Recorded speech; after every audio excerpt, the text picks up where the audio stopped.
program with a high-level panel discussion. Please allow me to welcome the panel moderator, Dr. Haitham Al-Qahtani, Dean, Applied Research and Enterprise, Bahrain Polytechnic, Director, Conferences and Forums, Bahrain Society of Engineers. I welcome the panelists, Mr. Kerry Adler, Founder, President and Chief Executive Officer, SkyPower Global, Dr. Ahmed Ibrahim, Chief Executive Officer, GCC Interconnection Authority, Mr. Mahmood Rahim, General Manager, Refining, Bahrain Petroleum Company, BAPCO, Dr. Ashok Kumar, Deputy Director General, Bureau of Energy Efficiency, Government of India, Ministry of Power. Wishing you a very pleasant day and a successful event. Thank you all. Over to you, Dr. Haitham.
Mute. Okay. Bismillah ar-Rahman ar-Rahim. Assalamu alaikum wa rahmatullahi wa barakatuh. Good morning, everybody, and my apology for the delay. There is some problem.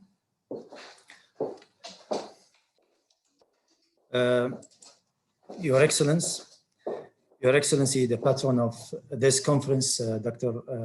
Abdullah bin Ali Mirza, Your Excellency, guest speaker, Nawaf bin Ebrahim Al Khalifa, and distinguished guests, ladies and gentlemen. In behalf of the organizing and technical committee of the second annual International Sustainable Energy event, and in behalf of the Sustainable Energy Authority, UNIDO, and Bahrain Society of Engineers, it is indeed our pleasure to discuss one of the most important issues that has great impact on our economy, society, and this panel will explore emerging process of renewable energy into world commercial energy supply matrix, and will expedite roles of public and private sectors, financial institutions, and investors to consolidate renewable energy as one of major energy supplies. Enhancing renewable energy share in global supply will have great impact on environmental and economic sustainability at macro and micro levels. Today's panel will explore roles of energy producers, project developers, investors, and governmental organizations of finding solutions and legal capacity to meet individual and community needs and achieve organic and sustainable growth of economical generation, transmissions, and distribution of renewable energy. In this panel, we will have our four main and distinct speakers. Our first panelist speaker is Mr. Kerry, Adler, President and CEO of SkyPower Global, that employs over 60,000 employees in 49 countries globally, with revenues exceeding 1.3 billion euro. SkyPower focused solely on development of large-scale solar energy generation project. Mr. Kerry Adler has more than 35 years of experience in renewable energy, artificial intelligence, advanced logistics, software design. He's also a world-renowned speaker and advocate for climate change and climate action. Mr. Kerry won numerous international awards and also serves as board members in different organizations. Mr. Kerry Adler will share his international experience of project development at different countries and how to overcome financial, commercial, and legislative challenges through different cultures and mindset. Please welcome Dr. Kerry, Mr. Kerry Adler, please. Go ahead.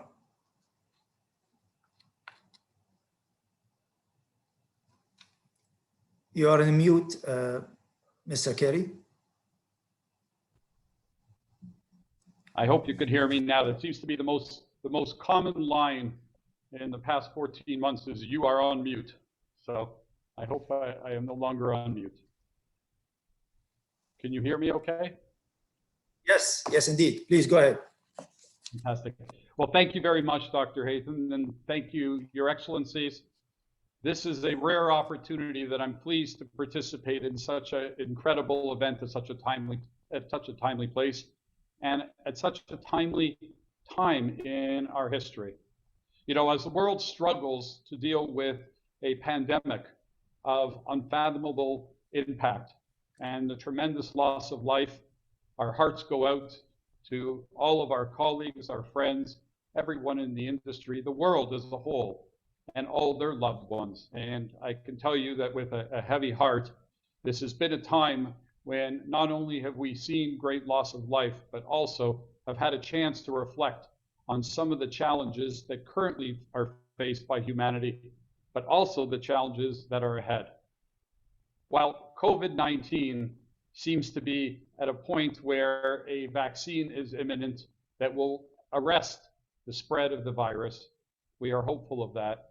And countries around the world are working at rapid pace to vaccinate their good people. One thing cannot be lost during this time, and that is what we have learned. We have learned that countries can cooperate together, that finance has no borders, that not only do we face a pandemic as a world, but we have demonstrated that we can work together as countries, as leaders, as states, and find ways to help one another in ways never before seen. I'm here today in Abu Dhabi, where I've been working for the last few months in an effort to ensure that continued efforts are made on climate action. Because while COVID-19 may have a vaccine, one thing is certain, there is no vaccine today for climate change. Climate change affects every material part of our life. Climate change will affect the lives of our children and our grandchildren. Seas will rise, there'll be climate migration, and before you know it, this world, which we call Earth, will not only become more difficult to inhabitate, but the hardships that will be caused to so many is immeasurable. Now is the time to act. 17 years ago, I commenced on a journey focused on one thing: renewable energy. Renewable energy to help slow down the speed of climate change as the world goes through an energy transition. We all accept and understand that oil and other liquid fuels are an important part of economies today, and they will be for some time. But our hope is, and with the great efforts of so many and the visions of countries like the Kingdom of Bahrain, which has a noteworthy vision and a very well laid out plan in concert with some of the other GCC countries and others around the world. We are believing and of belief that these action plans will lead to something sustainable, a world that's sustainable, an opportunity for children to enjoy the basic fundamental right of having electricity, the right of women to be able to walk freely in Africa after the sun sets without fear of assault or abuse. It is our responsibility to do whatever is necessary to ensure the transition to renewable energy is swift, expeditious, and cost-effective. Because expensive energy does not serve any purpose. In fact, all it does is increases those who currently sit at the bottom of the poverty ladder. And I'm referring to the power poverty ladder. So we at SkyPower have committed ourselves with great passion, with investment, and with foresight to launch a worldwide program where we can lead along with others on a mission to not only take renewable energy to create a cleaner form of generation, but to use energy, and in particular solar energy, which is our focus, to take those solar panels and use them to help tattered economies, and even economies which aren't tattered, to augment their economic growth, create job opportunity, capacity building, assembly operations, maintenance operations, and provide to the good people in all the communities around the world an opportunity to have renewable energy that is not affecting their way of life, but contributing to it. But what are the challenges? Manufacturers around the world are running at full tilt. If you think that vaccines are being made 24/7, you have yet to see a solar manufacturing facility. Around the world, they're ramping up to meet increasing demand.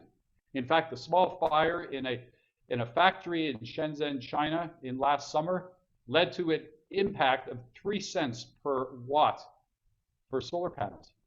The supply chains are fragile, yet they are growing. And by the end of 2021, there'll be sufficient supply to ensure the world is on track to deliver clean, renewable energy. But it takes more than that. It takes EPCs, it takes logistics, it takes coordination. It takes the ability of banks to harness the funds. It takes the abilities of family offices, insurance companies, and corporations to amass the capital necessary. The opportunities are great. In fact, if you look at solar today, it is equivalent to the railroads almost 100 years ago. Insofar as the solar energy today is not only at, but it's below the levelized cost of generating energy from known fossil fuels. So what is it that makes solar so attractive? Well, if you think about it, one solar panel on average is 400 to 500 watts of power. So imagine 3,000 containers of solar panels arrive on a plot of land. That has the ability to deliver several hundred megawatts of power. If one of those panels were to fail, the park is still operating. If one of the inverters connected were to fail, the plant is still operating. So what you have is a very low impact, highly viable, and profitable industry. In fact, solar energy created more jobs than any other industry in the world last year. That has been confirmed by IRENA, the United Nations, amongst others. You know, as John Kerry, a dear friend, said to me once, Kerry to Kerry, he says, you not only do well, but you do good. And our passion and our philosophy is that we need to deliver power not just to the wealthier nations of the world, which we are all privileged to be from or live in, but to the poorest of the poor, because that will help us to rise and to grow as a society without any boundaries, with equality, and dealing with each other in a way that ensures that we can all be successful. But to do so, the greatest fundamental challenge is harnessing the capital to do so. But like in the railways, building a solar park is no different. Imagine you build a hotel. You spend $100 million to put a hotel in the ground. You have to rely on occupancy, marketing, room staff, housekeeping, food, safety, as well as the facilities, so your guests can enjoy. Most hotels have recognized that some of the impacts that they did not count on, like COVID-19, has had a direct impact on not only their revenue, but their bottom line. Millions of people in the hospitality industry around the world have been laid off. Some may not return to their jobs. Travel will be different as we know it. However, A solar park depends on one thing, the sun. The sun has been around for millions of years and has provided not only warmth to the early settlers on our planet, but it also provides the necessary food and the necessary chemistry to ensure our very survival. In fact, if the sun stopped shining for 2 weeks, we would start to see plant life dying. So the sun is here to stay.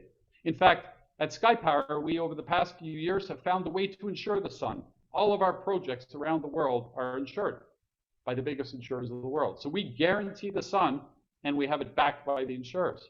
So what's stopping us? It's access to capital. But from a safety and investment perspective, solar energy interannual variation is 2 to 3%.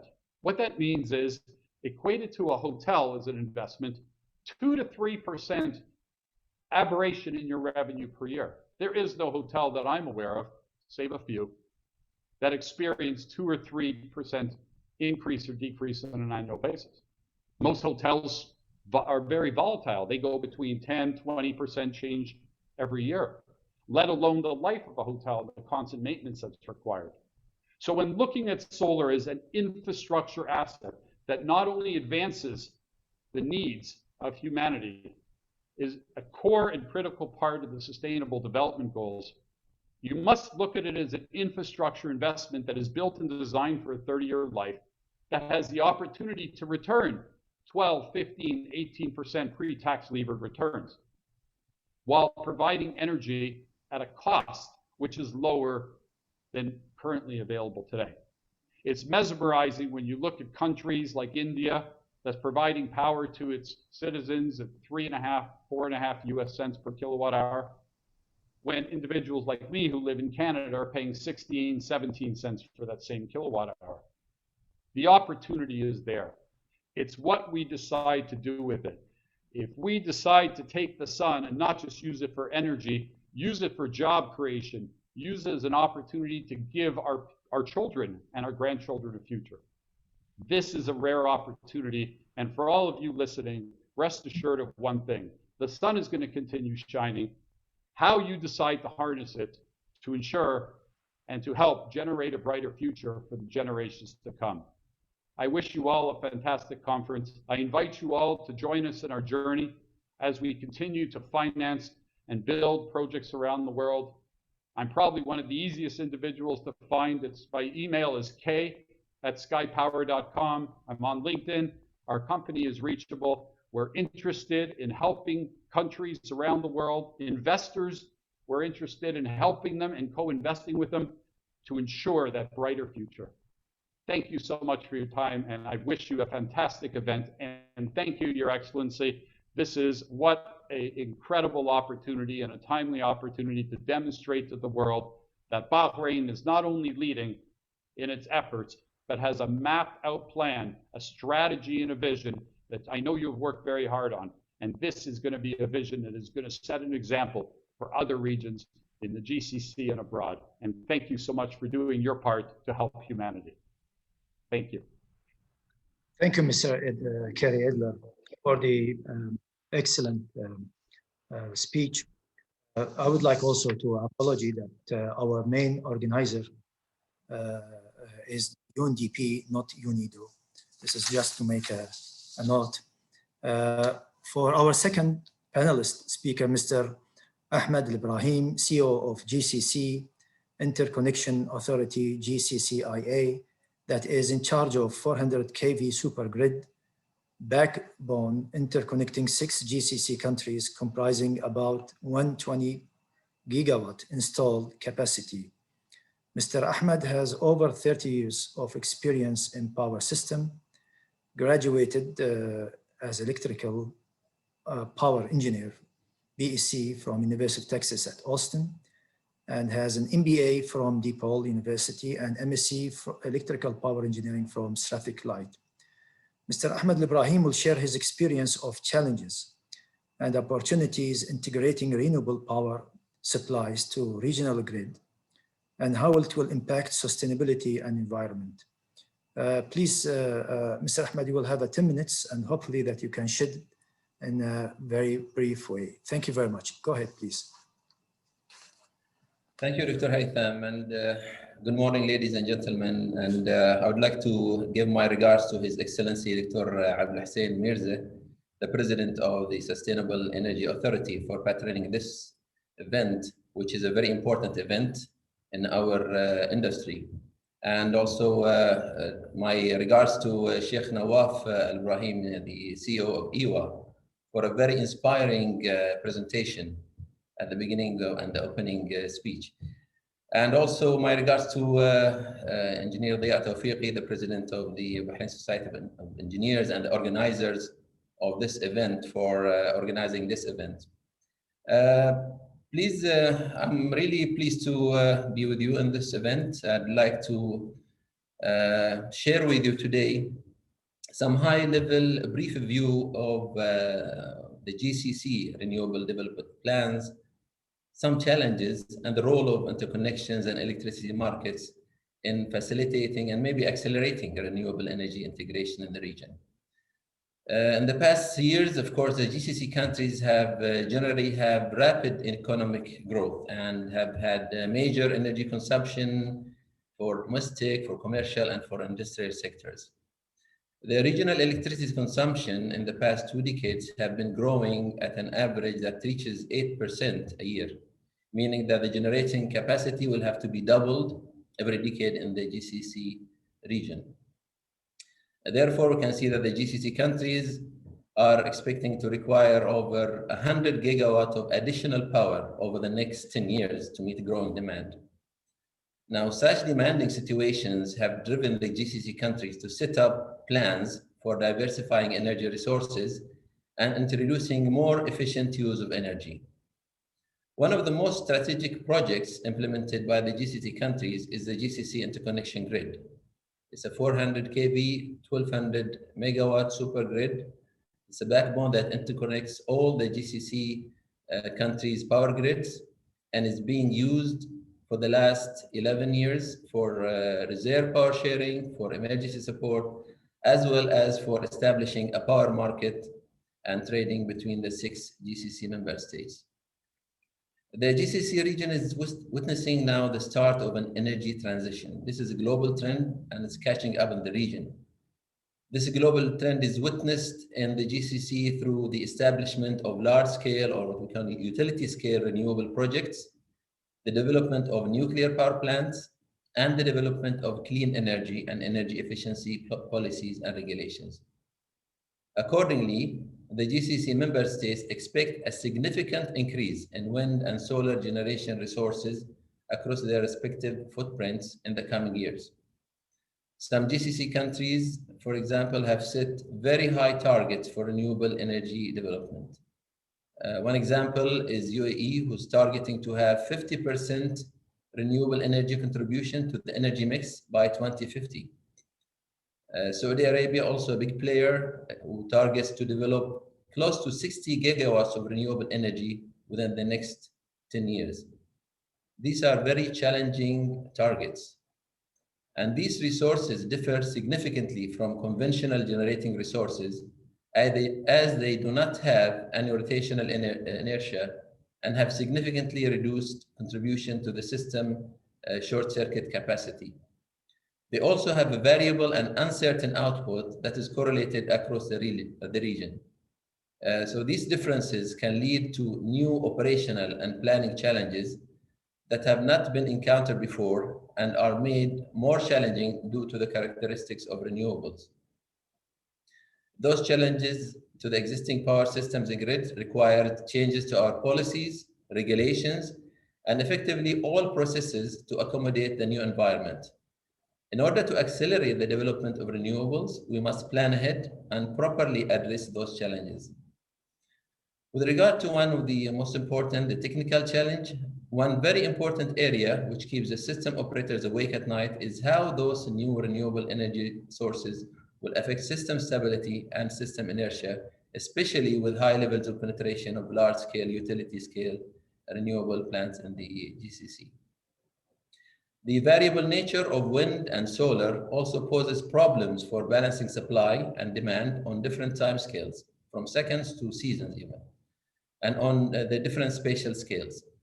With large-scale solar energy penetration in the GCC, we will probably face what was called the duck curve phenomena, which was presented by His Excellency Sheikh Nawaf, where the output curve of conventional generation will be swayed in a way that with the rising high level of solar from sunset to from sunrise to sunset, the output of all other generation will have to be curtailed during the day, and by sunset, and as solar generation evaporates, there will be huge need for very fast ramping power to compensate for the disappearance of solar generation. Additionally, fast ramping power will be needed in case of cloud cover or solar eclipses that can affect all solar power plants across the countries. Lack of sufficient ramping power may force curtailment of solar or wind power resources to the level that the system can withstand based on its reserve power capabilities. These aspects mean that we need to amend and redesign not only the way in which we generate, dispatch, and deliver electricity, but also how we design the electricity market, which is traditionally designed for fossil fuel generators. Associated with this redesign is the need for new regulations and governance models and procedures. One of the most important solutions that still need further technological development in terms of economy and capacity to meet these challenges is the introduction of large-scale grid energy storage. Conventionally, the most reliable large-scale energy storage have been hydropower or pump storage, which can provide hundreds of megawatts of almost instant power upon demand. In the GCC, there are projects in Saudi Arabia and UAE that are pursuing such storage. However, pump storage may not be a solution that is available in all GCC countries and certainly not at the required capacity. Therefore, there is a need to pursue other means of energy storage, such as battery storage. Battery energy storage systems are solutions that are being pursued and implemented in some of the GCC countries and also being considered by everybody. The GCCIA have also been conducting studies for a sea-based pump storage project. This project of common interest can be implemented and connected to the GCC interconnection backbone and can be part of the shared reserve capacity or ramping power that can be procured through the GCC ancillary power market that will be developed in the near future. Interconnection of the GCC power grids are one major solution to allow the integration of large-scale solar power plants and accommodate high levels of penetration of renewable energy resources in the GCC power grids. The GCC interconnection backbone provides such solution, which also allows for developing the GCC power market and connecting with other regional power markets to open up more opportunities for power exchange and trade. GCCIA is pursuing projects to expand capacity of its backbone grid, as well as interconnecting with neighboring countries. We have a project to interconnect with Iraq, which is going on, and we hope to start it in 2021. We're also conducting studies for connecting other countries such as Jordan and Egypt and other countries, and looking for options for optimal projects.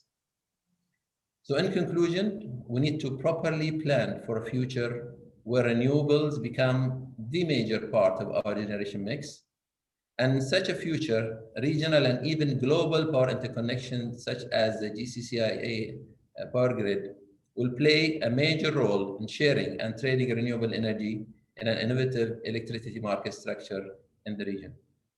Thank you for listening, and I hope I shed some light on this very interesting subject. Thank you. Thank you indeed, Mr. Ebrahim, for the excellent explanation and a good background of the interconnections. We will save the questions at the end. I would like to introduce our third panelist speaker, Dr. Ashok Kumar, Director General of Bureau of Energy Efficiency, Ministry of Power, Government of India, who is leading implementation of National Mission on Enhanced Energy Efficiency that is part of National Action Plan for Climate Change in India.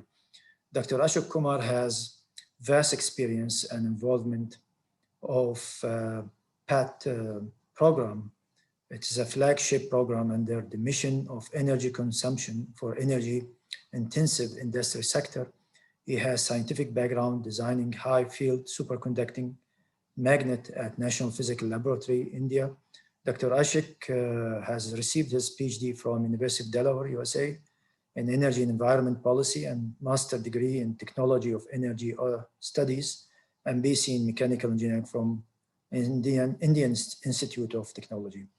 Dr. Ashok will enrich the panel with his experience on public sector policy and legislation that enhance energy efficiency and sustainability in general at a national level and its impact on climate change and attraction of implementation of renewable energy as one of reliable energy supply.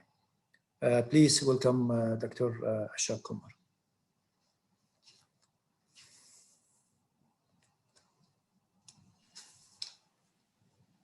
Thank you, Dr. Haitham, and thank you, Excellencies, ladies and gentlemen, and distinguished panelists. My presentation will broadly focus on 3-4 key themes related to to the importance of policy framework, then the role of regulatory mechanisms. Then I would focus on some idea of how the necessity of a goal or goalpost is important, and then how to explore innovative models or the market levers, and then onboarding of the stakeholders. So on those points that I would try to highlight some of the points drawn from the experience in Indian context. So that is possibly that. So I think I take from Mr. Adler's point of our times that we are in a very critical position in the history of human society's existence on Earth, with the pandemic on the one hand, and even the larger kind of challenge that has been posed by the climate change, which do not see much of solutions in the times to come, and particularly for a country like ours, where the linkage between the lives and livelihoods with the rhythms of nature is so close that we have very limited buffer to bear any shift in the climate that is perceived, or it is being increasingly occurring across the landscape. So those are the challenges where the country of 1.3 billion people have to steer its growth story to provide a decent level of living, and then also to try to maintain the bare balance of natural resources and its capacity to recreate or keep the balance. So that is the challenge. Within that context, I am trying to formulate how the solutions that can come by accelerating adoption of renewable energy and also improving the energy efficiency. So what we see as from our side is that we really need to start with addressing to climate change is we need a very clear and a stable policy to start with, drawn from the statute, drawn from the law that gives us a framework to frame a guideline where, how to implement the activities or how to accelerate the adoption of cleaner technologies so that the overall emission or the outputs that are causing global climate change is reduced. So those are the certain aspects. Then along with that, we also need to have a very robust and practicable or pragmatic regulatory mechanism, which kind of keeps the broader outlook on the policies implementation guidelines. So that is where, if you see in Indian context, how things have worked, particularly in the energy efficiency and renewable space, is that we have a statute for these, we not only have statute, but also you would see India is a uniquely placed country in the world that we have ministries to look into the renewable energy and the other aspect of energy, that the larger fossil fuel-based energy. So the dedicated institutional structure that helps to keep that oversight on how the resources are utilized effectively and efficiently. And on top of that, in the recent times, there has been a very ambitious goal to decarbonize the energy mix in India. And we have taken a huge commitment to install of the order of 175 gigawatt by 2022 and 450 gigawatt by 2030. So a clear, you can say, goalpost helps us to give the direction to set the goals for meeting the targets and then move forward in that direction. So currently, if you see in Indian context, the renewable energy mix is about 30 to 36% that is coming from the renewables, including hydro. So we have a huge mix of renewables that is coming currently, and you would see that even in the whole fleet of power plants, there are several measures to improve the energy efficiency. As Dr. Haitham has mentioned in my introduction, that there is a scheme called PAT, Perform, Achieve, and Trade. That is, again, a very indigenous regulatory mechanism to enhance the energy efficiency, which kind of gives certain mandatory energy efficiency improvement targets, which leads to overall shifting of the efficiency level of the fleet of the units that are participating. So that's how the acceleration or the improvement in energy efficiency is being kind of practiced, and that is how we can move forward in that direction. Along with that, we also need to explore new ways of business models or market levels to explore for. For instance, in India, the growth story of LED lighting development or the deployment that has happened over the course of 4 or 5 years, in which the price of LED bulbs have dropped from, say, somewhere around we call in around 300 rupees, possibly 7. I'm not able to convert into dollars, but then from 400 units to we have been able to bring out to something like 50 units or like that. So that demand aggregation and reverse auctioning, all these instruments have worked out in our context, and that has been the success. And we have been able to deploy one of the largest lighting conversion programs in the world. So that is one of the mechanisms that we explored.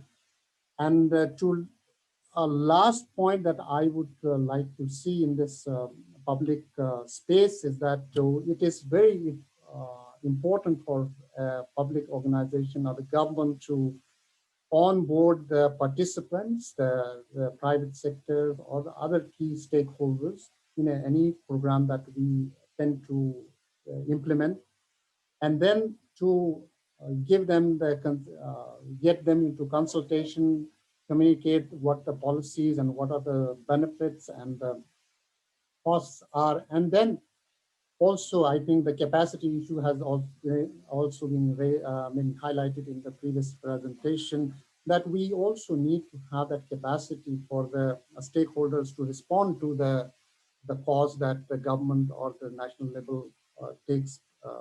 So all these have to go together. So with the framework in mind and the robust mechanisms and then clear-cut goals to move ahead. And many of you would know that India has committed to the Paris Agreement to reduce emission intensity to 30 to 35%, 33 to 35% from 2005 level. And India is one of the few emerging economies, I think, that are on track with that commitment. So these are the benefits of the accelerated deployment of renewables in India, and then also the a large-scale program of enhancing energy efficiency. So I would stop my first intervention here, and thank you. Thank you indeed for your prompt and excellent information that you shared with us, Dr. Ashok. Our fourth panelist speaker is Engineer Mohammed Abdullah, General Manager of Refining of BAPCO, who has more than 35 years of engineering experience in refinery and chemical production technology, with master's degree from University of Manchester, UK, and BSc degree from University of Bahrain. He worked as a process engineer in different departments and divisions of oil refining industries.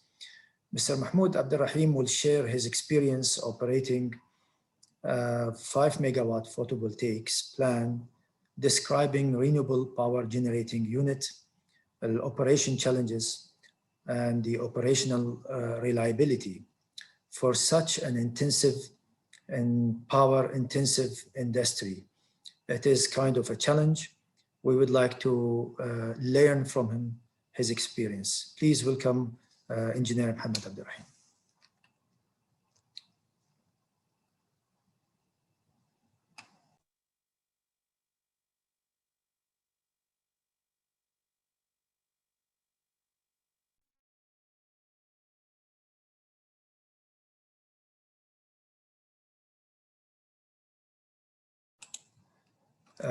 You are muted. Yes, go ahead. Still, Mahmoud, we can't hear you.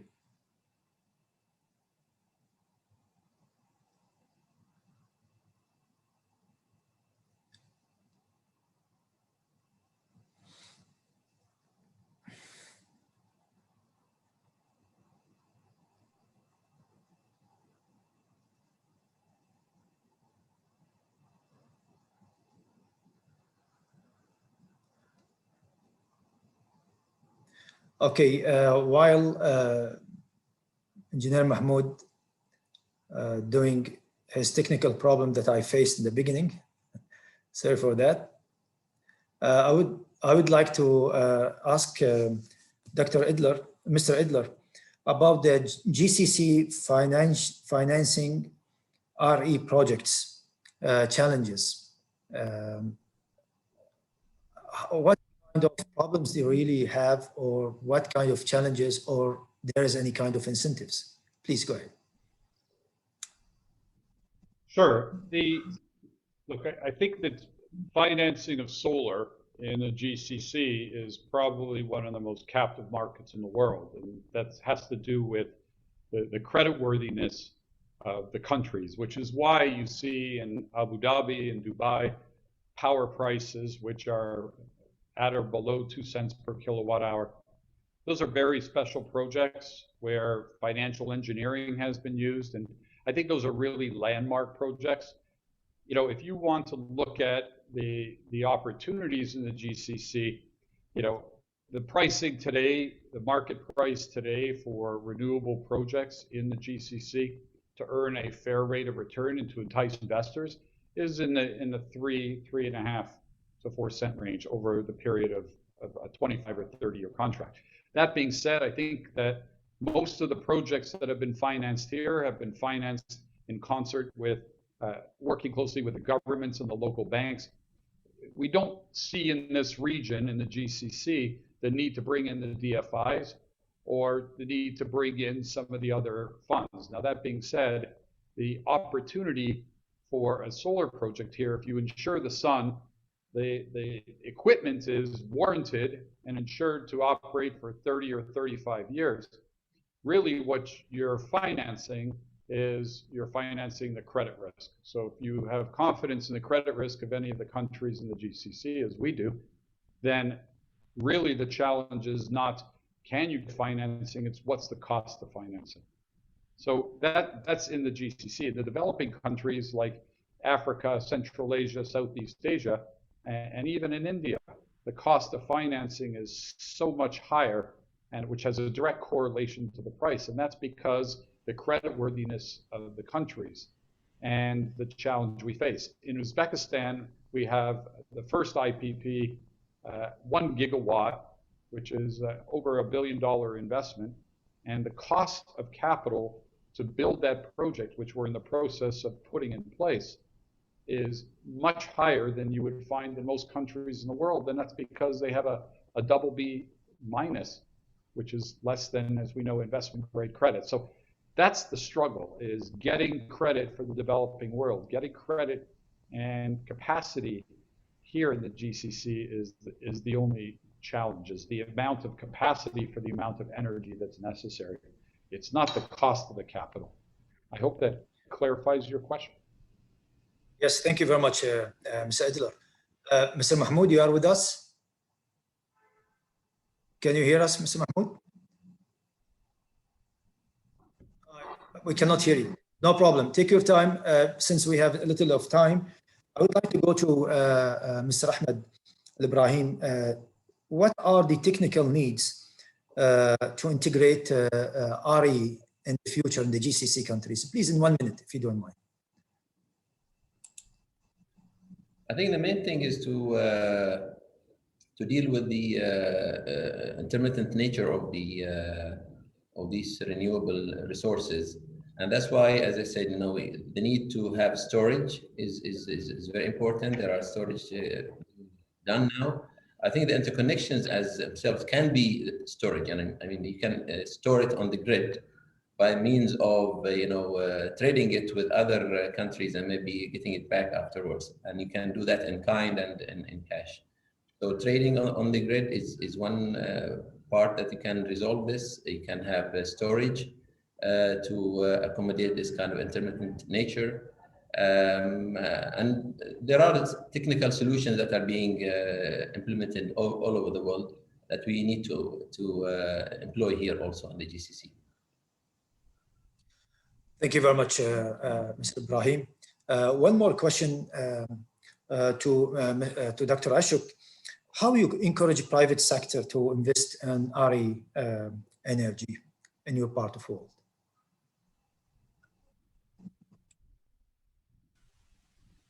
Dr. Haitham, in our part of the world is, we have a very, you can say the one is working in here is private participation is the scale, the volume of the business that is emerging. And so with that, there is a lot of competition and the kind of policies, you can say power purchase agreements that future of scope for investment or the returns that they are expecting. So that is, I think that only the business proposition is kind of attracting them for, there is no, we have certain, you can say, policy drivers in the sense that we have a must-run status and priority in the dispatch or utilization. We, you need to give way to the renewables and back down the fossil-based energy. So the preferential treatments are being given.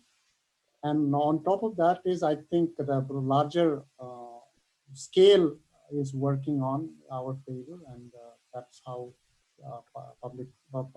private people are participating in large numbers, and we are getting possibly the best of the price, as Mr. Adler was kind of indicating. Thank you. Mr. Mahmood, can you hear us? I think Mahmood still isn't busy. I'm trying to connect. Great. Thank you very much. Can you brief 5 minutes?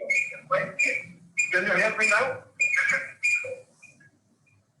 Yes, Mahmood, can you hear us? Yes. Can you? Yes. There is a little bit echo in the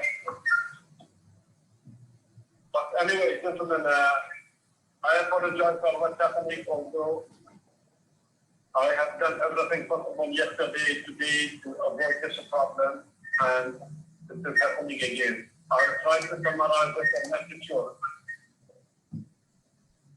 Okay, Assalamu alaikum wa rahmatullahi wa barakatuh. First of all, I would like to extend my thanks and appreciation for giving me the opportunity to be part of this event. I would also like to extend my thanks to Mr. Abdullah for his wise leadership of the sustainable energy in Bahrain and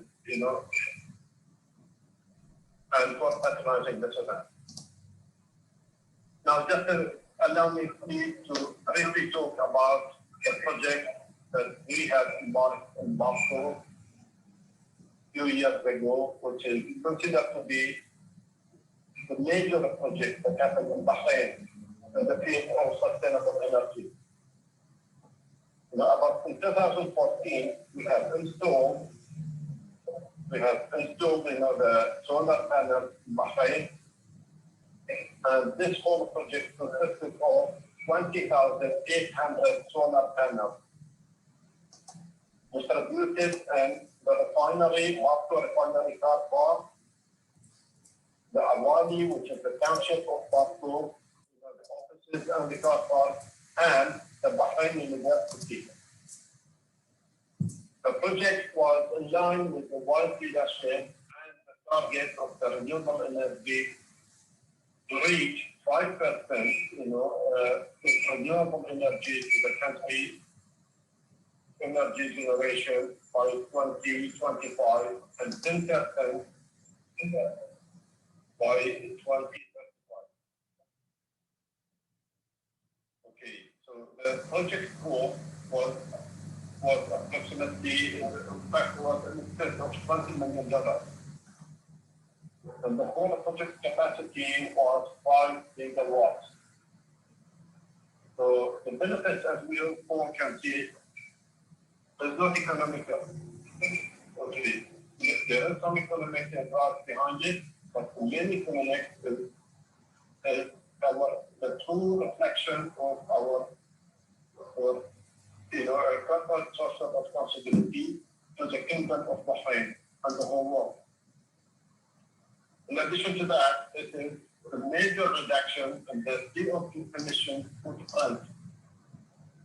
Okay, we have managed to reduce the CO2 emission by 2,000 tons per year. This is a significant reduction in the CO2 emission. And also, we are trying to achieve, the national target, which is 5% renewable energy by 2025 and 10% by 2035. The main challenges that we have seen in this was the installation cost. 10 years ago, it was very expensive. Just to give you a little background, 35 years ago, if somebody wanted to install this project, solar panels, they costed 100 times what it would cost to install it today. Okay, this is one of the challenges. The other challenge that we are facing currently is operating expenses, mainly in the cleaning of the thermal solar panels. These solar panels, they get covered by dust. As we all know, BAPCO is in the middle of an industrial area, and we get a lot of dust. And being close to the neighborhood, that there are major road construction going on, we get a lot of dust covering the solar panel, which require, regular cleaning from time to time. So these are the two major challenges that we are seeing. That's all what I have, and I apologize again for the inconvenience that I'm facing and thank you very much. Thank you, Mr. Mahmood. Due to the time limitation, ladies and gentlemen, audience and distinct guests, I really apologize to close and wrap these sessions again in behalf of the organization and technical committee of the second annual International Sustainable Energy event, and on behalf of the C and UNDP and BAC, would like to thank all the distinct speakers, Mr. Kerry Adler and Mr. Ahmed Ibrahim, Dr. Ashok and Mr. Mahmood, Abdullah. Hope to enjoy this conference, and now to say goodbye. Thank you very much. A very big thank you to the moderator, Dr. Haitham, and the panelists, Mr. Kerry, Dr. Ahmed, Mr. Mahmood, and Dr. Ashok for sharing valuable insights and for taking the time to share their expertise with the esteemed audience. Ladies and gentlemen,